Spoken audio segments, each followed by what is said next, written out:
Excuse me.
Really?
Welcome again to another Weatherford College Organizational Leadership Speaker Series. We are delighted to have Mr. Steve Love with us today.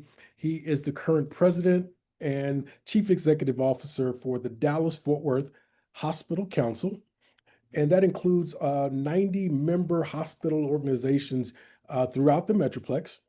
Has a distinguished career of over 50 years.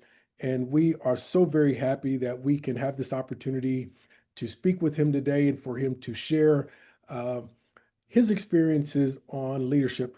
Mr. Love, thank you so very much for coming. We're pleased to have you here today. Thank you. It's a real honor to participate. Yes, sir. We're going to go ahead and jump right in. Let me start. First question is, if you don't mind sharing, how did you get started in your career, and what were the key turning points that led you into leadership? You know, I would say there were three key turning points. When I graduated from college in Virginia with a degree in business and a real emphasis in accounting, I thought my career path was going to be go to a CPA firm, become a partner in a CPA firm, and that's how I would spend my career. Mhm. I did, upon graduation, go to a CPA firm, but after about 3 years, I decided I'm not sure public accounting is the route I want to go. So I did realize that early in my career. But we audited a 500-bed acute care hospital. And so I was part of that audit team and got to know the people in the hospital, got to really experience some of the good work and the servant leadership that I observed in that hospital. And frankly, I was in the lunchroom one day eating lunch, and Mhm. two nurses came in and they sat at the table next to me. And you got to realize this is back in the 1970s. So a lot of the treatment that we have today, we didn't have then. And they sat at the table and they were talking, and tears were running down their face. And I went over and I said, "Is everything okay?" And they said, "Yes, everything's fine. We're two pediatric oncology nurses. And when we come to the lunchroom is when we cry. When we're on the unit, we're happy, we're upbeat, we're so positive around those kids. because we know they've got a tough journey ahead of them. Mhm. I was so impressed with that kind of compassion, with that kind of servant attitude. That's what flipped me and said, you know what? I think I'm going to move into healthcare. Hmm. I stayed in healthcare. I worked in hospitals on the business side, not the clinical side, worked in revenue cycle management, was CFO of the hospital, moved into administration, and then worked at a Fortune 500 company that owned hospitals. We got bought out in 2007, and I was in Plano, Texas. And I actually thought about retiring. So, another turning point of my career, the hospital council notified me that the president and CEO slot was open and they had a search committee. Hmm. I didn't think I would join the hospital council because I'd never worked for a trade association. Hmm. But I said, I do know hospitals. So I applied for the job and I was lucky enough, and I've been here for 18 years as president and CEO, working with 90 hospitals. And I characterize them as collaborative competitors. They clearly compete with each other. But when it Mhm. comes to community issues, they collaborate. So for young people out there, as you start your career, you may have to adjust course the way I did. You may have to make some changes. But if you think through and follow through on how you do that, I think you'll have a good career. Absolutely. And there was so much packed into those statements. And just thinking about all of the different things you said, and just a little piece of personal history. My oldest son is a senior this year at LSU, and he's actually an accounting major and had an internship this summer in an accounting role. And I think you make an excellent point that a lot of times early in our professional careers, we have a passion for one thing, but it leads us into finding other people who show us different things that we become more interested in, and that's okay. And Right. but there was so much that was in those statements, and I appreciate that.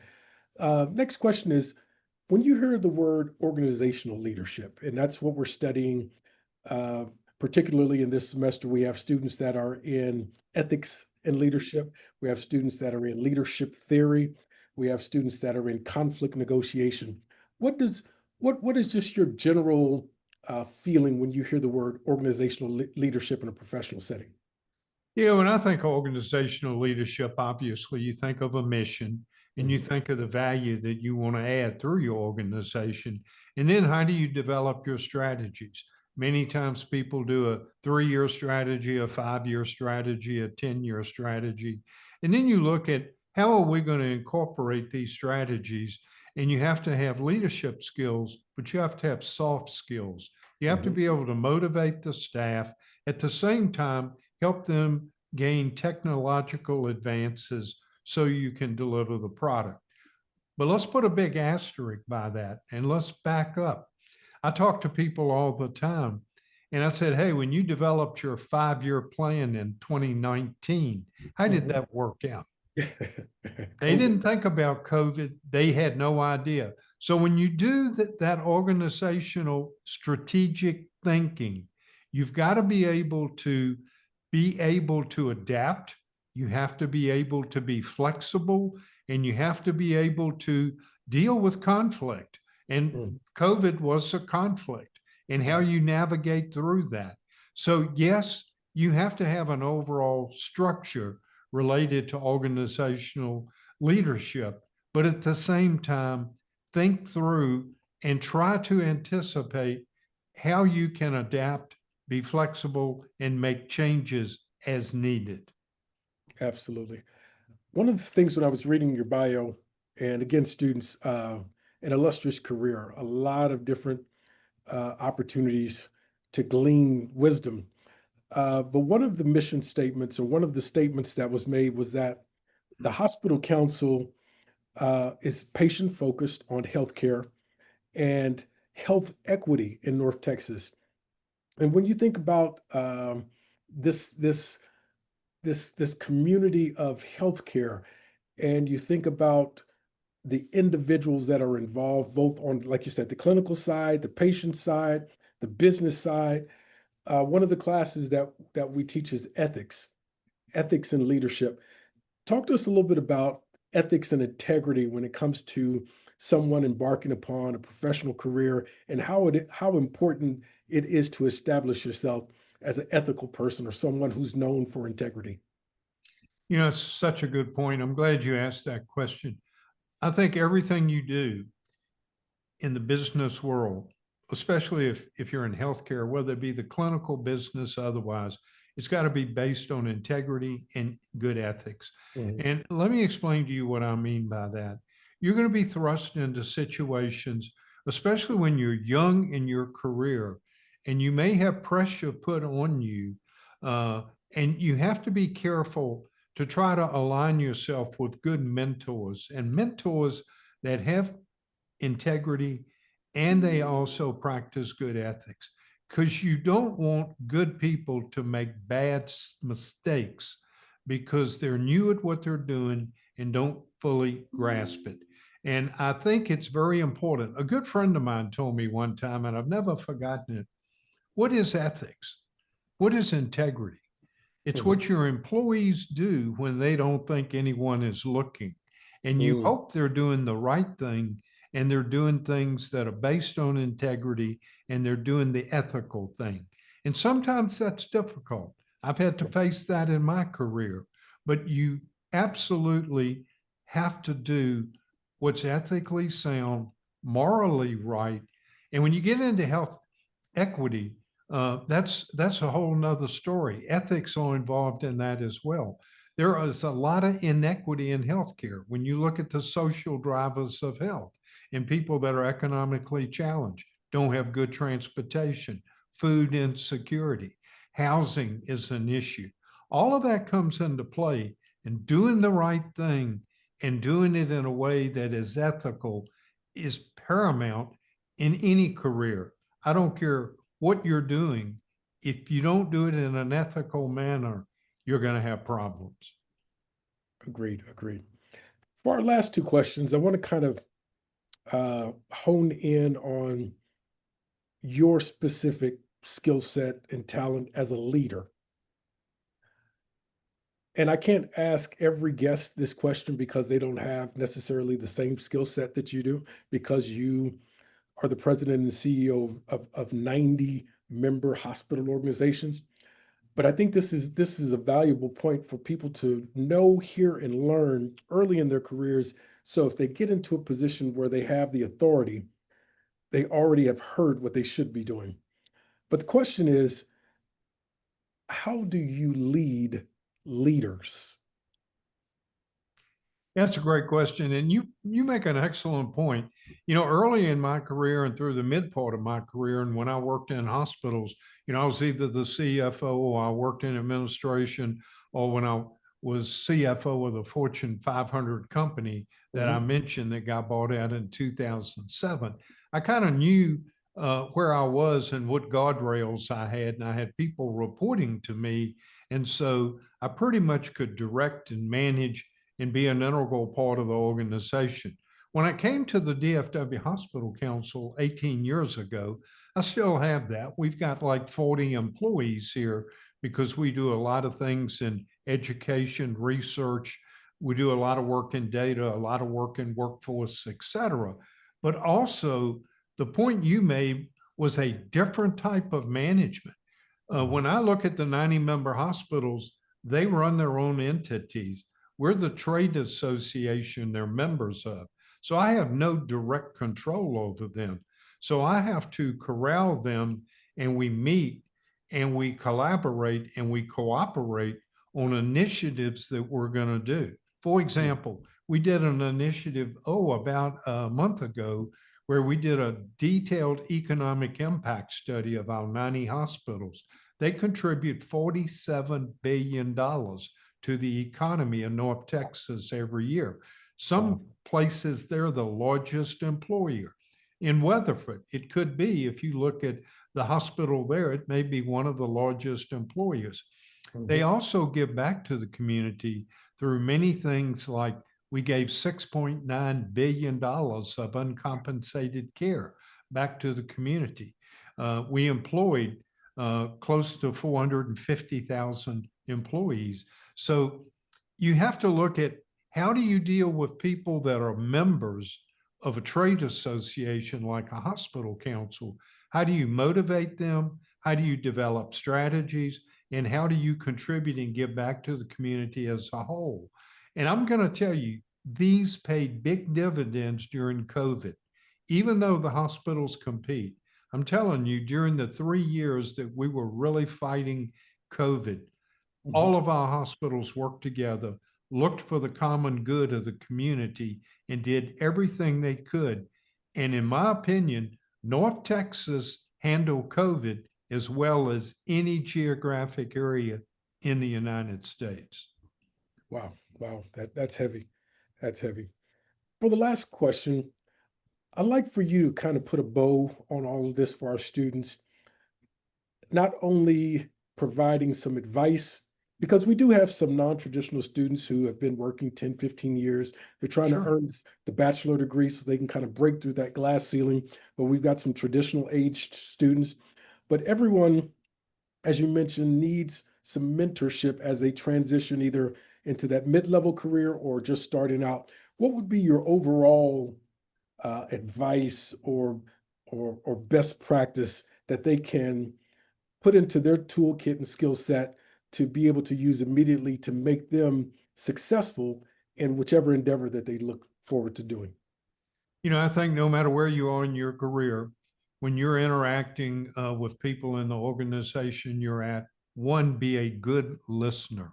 Listen carefully to things. Two, ask questions. Make sure you ask questions so that you fully comprehend. When you're asked to do something, don't turn it down. Make sure that you are willing and able to demonstrate that you want to move forward. I think another thing that is so important is don't stop learning. Keep learning. I learn something new every day. I learned a couple of things this morning, and you would think after 50 years I wouldn't, but I do. I'll give you an example. I asked a young person who was just starting in hospital administration. They were doing their residency in hospital administration, and I asked one of the, regular questions you ask, which is not a real good question. So I didn't ask a good question. I said, "Hey, what do you want to be doing in 5 years?" And this was the response, and it blew me away. The individual said, "I don't know what I'm going to be doing in 5 years, but I'll tell you what, I hope it's a job that doesn't exist today because that means I'm on the cutting edge." What a great answer to a very poor question. That individual was looking to the future, had an open mind, was willing to learn, and wanted to be on the cutting edge. So I don't care where you are in your career, just starting out, midway in your career, or even like me, towards the end of your career, continue to say, I want to be on the cutting edge. Wow, wow, what great advice. I'll share with the students that we never get away from the ability to articulate what it is that we know, what it is that we want to do, and where we want to be. What's very popular today and has been for about probably the past 10 or 12 years in interviewing is what we call behavioral questions. Tell me about a time when. And this has been absolutely a masterclass in responses, but also being thoughtful in where you're headed for the future. We're so appreciative to Mr. Love for being with us today. And if anytime our students can come on a tour or do anything that you feel would be relevant for our students, we'd be happy to engage in that. But we're deeply appreciative for your time today, sir. And thank you so very much. Hey, it's a real honor to be able to participate. And to all of your students, regardless of where they are in their career, embrace some of the new technology, embrace artificial intelligence. Don't worry about it replacing people, but use it to the fullest extent to help you do an even better job.